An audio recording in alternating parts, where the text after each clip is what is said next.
Ladies and gentlemen, Garrett Harvey says, and it keeps on going, time to watch this very closely as the National Hurricane Center will initiate advisories on potential Tropical Cyclone 9, formerly known as Invest 92L, probably futurely known as Isaias or something, located around 400 miles east of the Windward Islands. And so, watching it closely is what we do here at THORnews. This is my only job, and I do it all the time. I don't have a personal life. On that note, the first week of every month, I hold a fundraiser, and that is how I get to bring you the best information out there all the time. So if you would like to contribute, I survive and thrive off your contributions. I got a snail mail, T. Lewison, 5430 Birdwood Road, number 416, Houston, Texas, 77096. I got a PayPal, a Venmo, a Cash App, a Patron, and I've only got $1,767 left to raise over the next 6.5 days. So any contributions would be greatly appreciated. And now, back at it. And once again, happy birthday, and thank you, Andy. That was very sweet. Welcome to the next episode of As the Sun Turns. And I want to remind you, only God knows what's going to happen with this potential tropical cyclone, and everyone else is just taking guesses. And I'm guessing that all my hurricane predictions last year are 1 year off. And so the East Coast from North Carolina up to New York needs to be prepared for a Category 2, Category 3 hurricane. But nobody knows, okay? So just everybody prepare and stay aware. This thing is massive and, as of right now, very slow to organize. It could totally go over the mountains. It could get infused with dry air. Wind shear could tear it apart, or it could develop into a major hurricane. Nobody knows what's going to happen next, but I'm doing what I can to bring you all the best information possible up to the minute. And here we go. Invest 92L has become better organized since last night as convection continues. And a recent ASCAT pass has revealed that the southwest lobe of the circulation has become dominant at this time. It could have some implications on the future track of the system. And this information was brought to us by Frank's Weather. He's the weather master. And due to the fact that we have 5 to 7 days before landfall, if any landfall is to happen, I can still tell jokes and have some fun. And you can get prepared, make your plans in case we get any type of worst case scenario. But yeah, right now, Storm Chaser Nick letting us know we got clouds and more clouds and a potential tropical cyclone. So you can go from this to that. You can go from this to that. A reminder that Hispaniola will be a big influence. As always, a big high mountains can kill lower vorticity. And Wonder Woman is reminding us that Europe may be going through a second wave of the coronavirus wave, and that's another reason you should do your planning and preparation, because we're in a pandemic. And so if you have to evacuate in a pandemic, it's more complicated than a normal evacuation situation. Another reminder, the temperatures up by New York and along the coast are anomalously scorching. They've already reached 90 degrees early in the morning. Aaron Myers is not a number. He's a free man, but this is a number. It's potential tropical cyclone PTC 9. I already read this one. But hey, if you're outside tonight, go ahead and check out the Delta Aquarid meteor shower if you want to. Michael Fischer with the 000Z HWRF seemed to favor a similar evolution too, with the Western Vort Max becoming dominant today. And so if it goes over the islands, it's definitely going to have a harder time to develop. If it skips just above the islands, it will have an easier time to develop. Badass Bobby Storm, which would be a good superhero name. This is really why we need info today from Recon to see where the center is. Looking at Earth-Null, we're looking at you, Earth-Null. There appears to be two competing centers, appears versus real. Recon will give us much more data. Part of it close to South America now. You can check out her blog spot at hurricaneharbor.blogspot.com and then a bunch of other stuff. Or follow all these people on Twitter, because Twitter has the best up-to-the-moment updates. Waiting on Recon to send information back. Doesn't have a close center, a west wind. The search is on. And this was 38 minutes ago, but you can see we got quite a bit of information to digest. Remember, the Herbert box could be in play in South Florida. Lots to watch. That's what she said. And we got strong heat waves popping off all across the globe. This is in Europe. And so, yeah, here are the double Z major global models, and their ensemble members means if the above scenario happens, Florida and the southeast coast will need to keep an eye on it early next week. I would keep an eye on it now. For now, keep up to date and stay informed, but no reason to be concerned yet. Maybe atmospheric defense team will tear this thing to shreds. Maybe it'll just be a tropical storm. Maybe the prayer warriors will wish it out to sea. Maybe Asteroid Fight Club will write the greatest rock and roll song ever known to man, and this will dissipate, and then peace will come to Earth. Who knows? But I would be a tad bit concerned. I mean, I'm a tad bit concerned, and a tiny bit of fear helps you prepare for things. But I'm saying, I think here's the danger zone number 1. Here's danger zone number 2. I think anywhere from here to here, that's where it needs to be preparing. Definitely.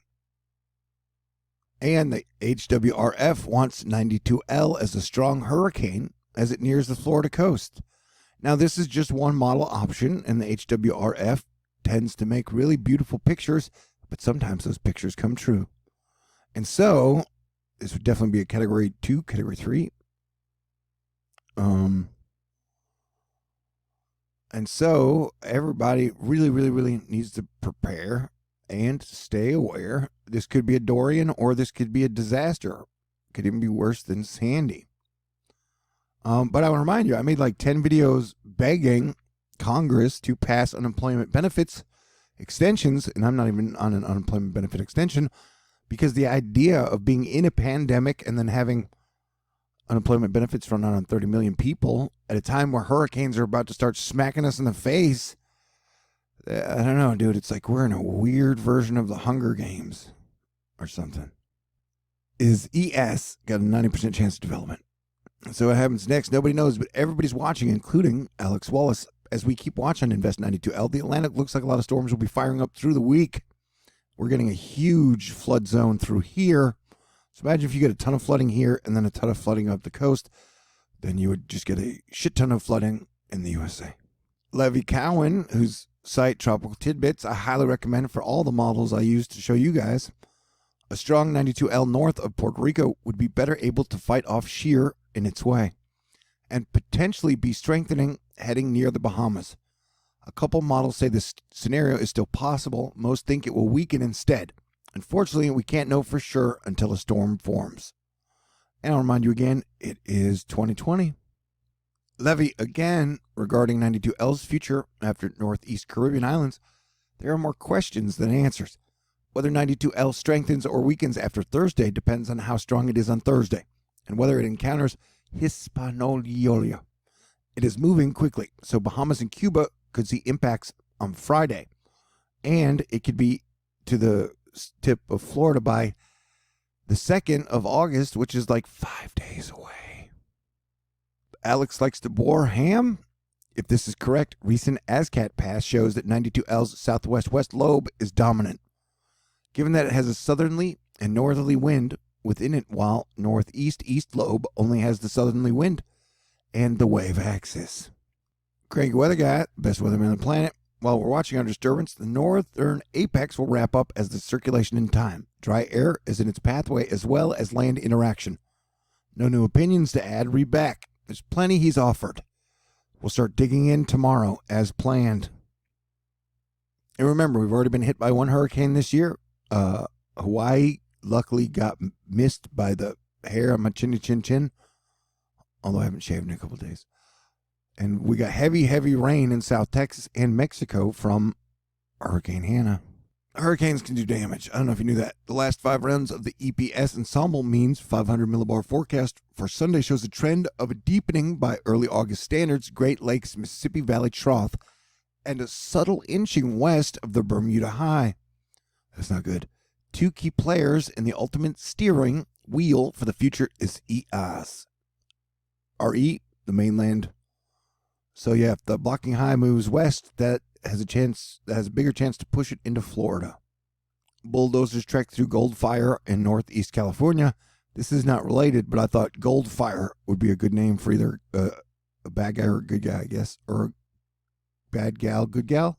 And Popocatépetl still smoking just like a dragon. We had a 6.1 earthquake in Alaska, so earthquakes and volcanoes are always going to be thrown in the mix at some time. I imagine it's 2020. I don't want to give you hype that's too hot. I don't want to give you hype that's too cold. I want to give you hype that's just right. I don't know why I like that saying. I'm sticking with it.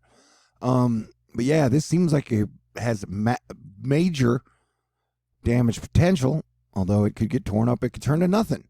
It's very 2020. It's a crapshoot, man.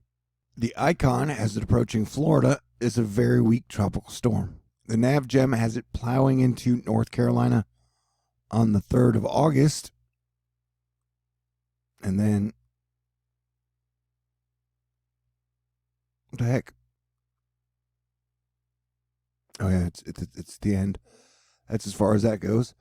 This would be Category 2 hurricane, and that would probably push up through. This would be what I was saying would happen last year, happening this year.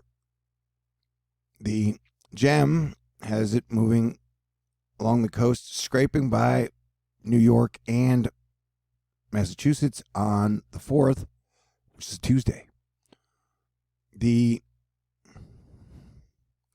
GFS Parallel has it smashing into New York, New Jersey, Boston on the 4th, which would be 6 days away, as a 969 millibar Category 2, Category 3 type hurricane. The Euro has it going into the tip of Florida still on the 2nd, which is like 5 days away. And then moving past Florida and then curving back into Florida, but that would be as a tropical storm. And the GFS is like, yeah, it's not going to be pretty much of anything. So that is your up-to-the-minute update. I'll be churning these out about every 4 hours because now is the time for you to plan and prepare and stay aware. And no one gives you the comprehensive hurricane coverage that I do. So if you would like to contribute, I would really, really, really appreciate it because I'm going to be working my butt off on hurricanes just like I did with Hannah, just like I did with Douglas. And, so any type of, that's how I do it. Like I bust my ass and then it's like a game show.